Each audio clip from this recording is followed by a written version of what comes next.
بسم اللہ الرحمن الرحیم۔ پیارے ناظرین، زندگی میں مشورے لینا ضروری ہے، لیکن ہر کسی سے مشورہ کرنا نقصان دہ ثابت ہو سکتا ہے۔ آج ہم جانیں گے وہ 3 قسم کے لوگ جن سے مشورہ کبھی نہیں لینا چاہیے اور کیوں۔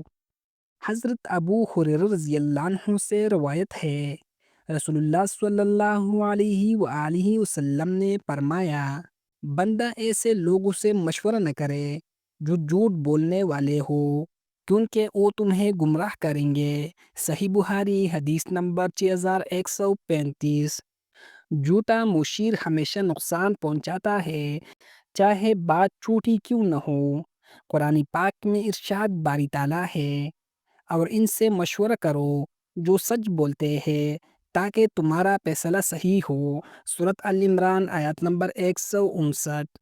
حضرت عمر رضی اللہ عنہ سے روایت ہے، رسول اللہ صلی اللہ علیہ وآلہ وسلم نے فرمایا، جو شخص حسد کرنے والے اور تکبر والے لوگوں سے مشورہ کرے وہ اپنی بربادی کی طرف جاتا ہے۔ ترمذی حدیث نمبر 1327۔ حسد اور تکبر کا مشیر تمہارے دل میں شک اور گھبراہٹ پیدا کرتا ہے۔ قرآن پاک میں ارشاد باری تعالیٰ ہے، اللہ کی راہ سے ان لوگوں کی نصیحت نہ لو جو غفلت میں ہو۔ سورۃ الفرقان آیت نمبر 43۔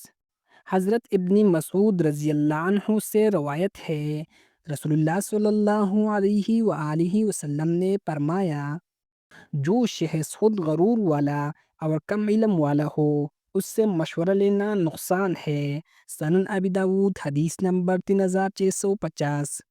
غرور اور کم علم کا مشورہ ہمیشہ غلطی کی طرف لے جاتا ہے۔ قرآن پاک میں ارشاد باری تعالیٰ ہے، اور جو لوگ علم نہیں رکھتے ان سے مشورہ مت کرو تاکہ تم راستے سے نہ بھٹکو۔ ناظرین، ہمیشہ سچائی، علم اور عاجزی والے لوگوں سے مشورہ لے، جھوٹ، حسد یا غرور والے مشیر سے دور رہے۔ یہ چھوٹے قدم آپ کی زندگی میں بہت بڑا فرق پیدا کریں گے۔ اگر آپ چاہتے ہیں کہ آپ کے فیصلے اللہ کے نزدیک درست ہو تو کمنٹس میں لکھ کے، یا اللہ مجھے علم اور صحیح مشورہ دینے والے لوگوں سے ملا، اور اس ویڈیو کو شیئر کریں تاکہ دوسروں کے دل بھی صحیح رہنمائی پا سکے۔